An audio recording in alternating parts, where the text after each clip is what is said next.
Jadi kita mau kemana nih guys? kita mau ke BPBD Surabaya.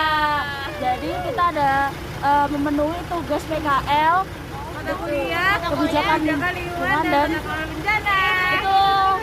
Ikutin kegiatan kita ya Guys.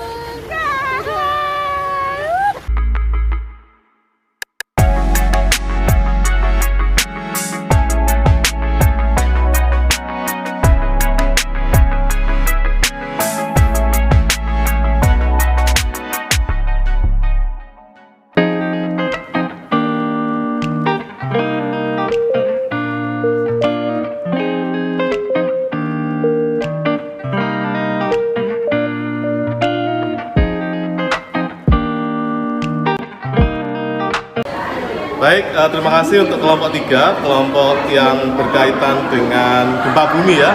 Ya, tapi nanti lebih diperdalam lagi, khususnya di Surabaya ini memiliki potensi gempa buminya. Tadi juga sudah dijelaskan oleh Pak Ridwan, kita memiliki 2 sesar, yaitu sesar Surabaya dengan sesar Waru. Itu yang nanti bisa teman-teman gali lagi, letaknya di mana sesarnya itu, panjangnya berapa, kemudian potensi jika terjadi gempa bumi itu berapa skala Richter. Kalau memang itu betul-betul sangat maksimalnya berapa sehingga kita bisa menanggulangi. Kemudian teman-teman juga wajib untuk memperhatikan ketika terjadinya gempa bumi seperti kasus Cianjur sekarang, di mana sebaiknya warga kota Surabaya yang terdampak di sekitar sesar tersebut itu ditempatkan, direlokasi. Nah, saya pikir BPBD Kota Surabaya sudah memiliki konsep untuk penanggulangan bencana, mulai dari mempelajari kajian studi dari sesar Surabaya dan sesar Waru, kemudian menyiapkan segala hal perlengkapan jika memang suatu saat terjadi gempa bumi akibat dari patahan sesar Surabaya dan sesar Waru. Terima kasih, kelompok 3 tetap semangat. Untuk wanita ada sosialisasi.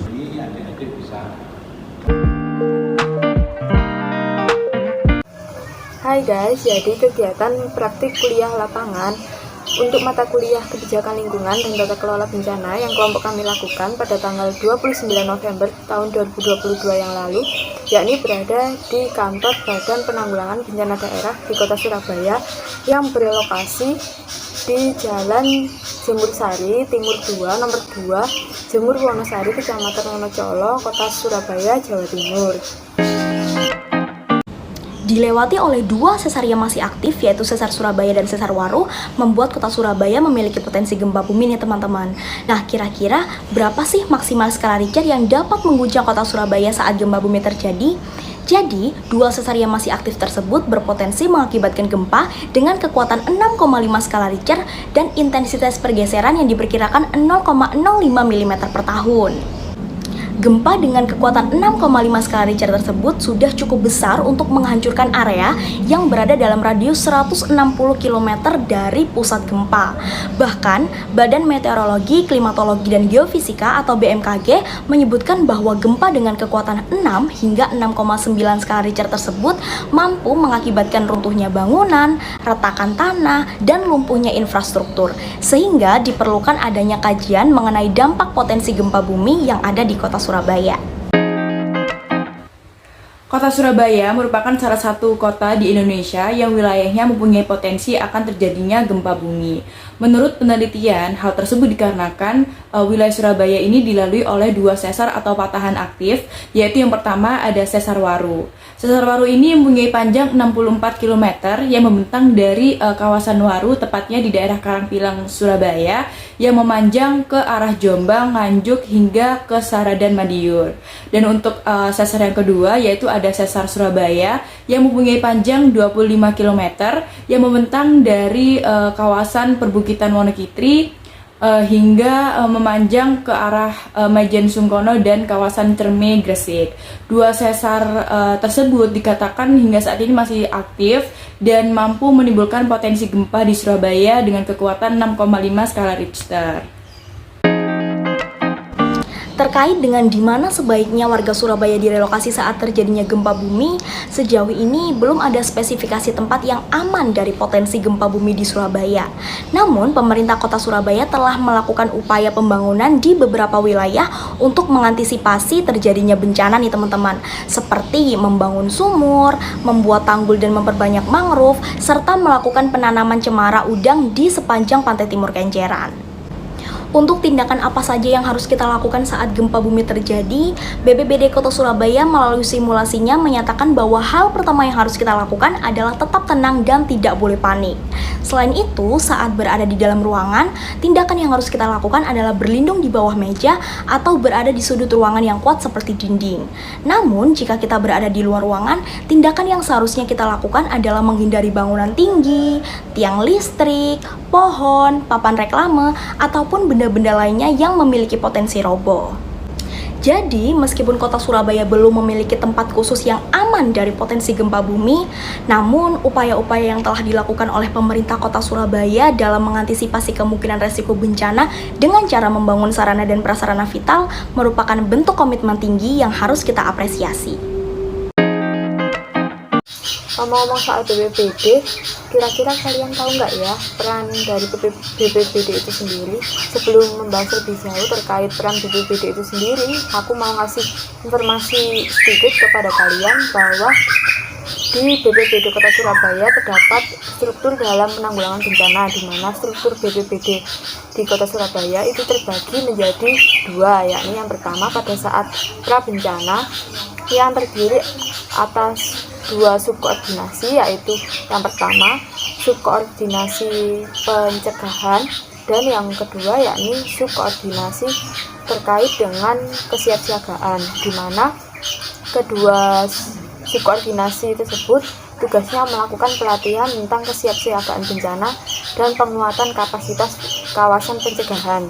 Kemudian yang kedua pada saat pasca bencana, di mana pada pasca bencana terdapat subkoordinasi bidang kedaruratan logistik, rehabilitasi dan juga rekonstruksi yang tugasnya melakukan penanganan pada saat terjadinya bencana dengan melakukan pendistribusian kebutuhan logistik serta melakukan rehabilitasi dan juga rekonstruksi. Nah, berhubung kalian udah tahu terkait dengan struktur BPBD yang ada di Kota Surabaya, kali ini aku akan ngasih tahu informasi sedikit kepada kalian terkait peran BPBD yang ada di Kota Surabaya. Yang pertama, mengurusi kebijakan penanggulangan bencana serta penanganan pengungsian secara cepat dan juga efisien untuk daerah yang ada di Kota Surabaya. Yang kedua, melakukan penanggulangan bencana, di mana dalam merealisasikan peran dan juga tanggung jawabnya, Badan Penanggulangan Bencana daerah tersebut melakukan mitigasi kepada warga Kota Surabaya agar dapat mengurangi risiko bencana dan juga melakukan kesiapsiagaan untuk membantu warga Kota Surabaya yang tertimpa bencana. Dan yang ketiga yakni melakukan sosialisasi dan juga simulasi terkait tindakan yang semestinya dilakukan pada saat menghadapi bencana.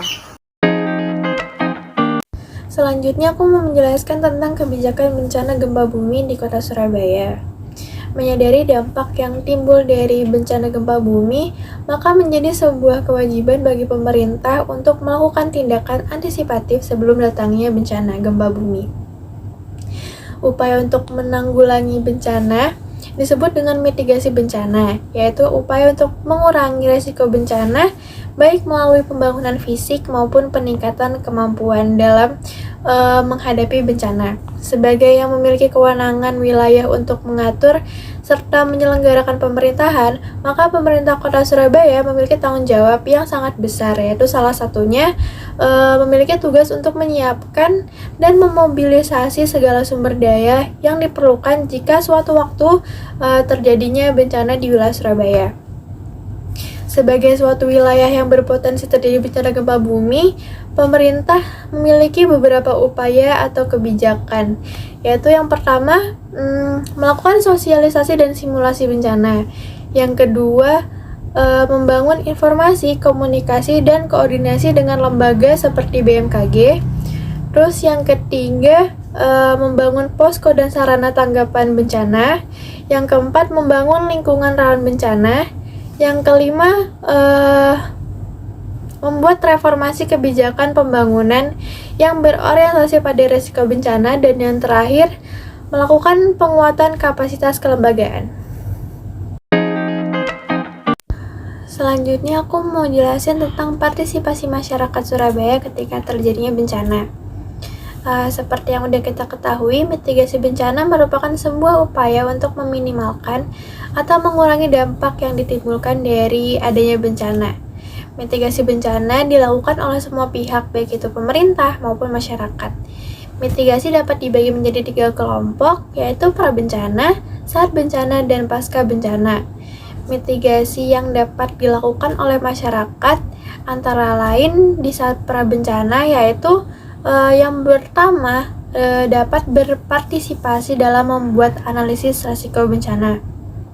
Kemudian yang kedua, dapat ikut serta membantu dalam penelitian kebencanaan.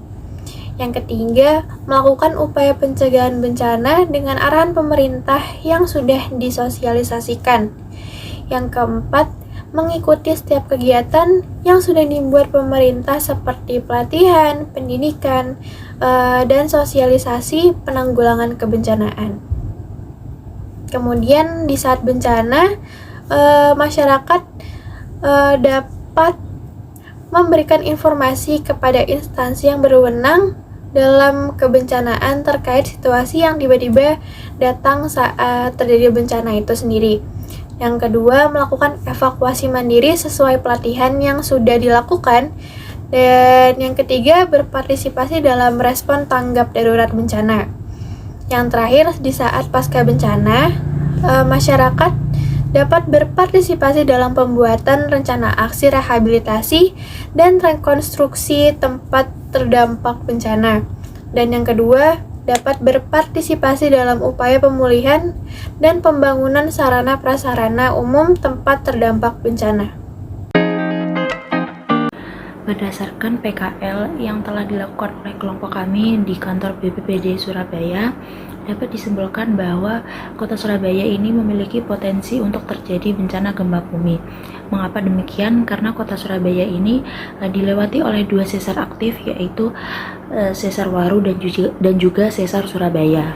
Oleh karena itu, diperlukan upaya mitigasi bencana yang harus dilakukan oleh BPBD Kota Surabaya untuk meminimalisir dampak kerugian yang diakibatkan dari bencana gempa bumi.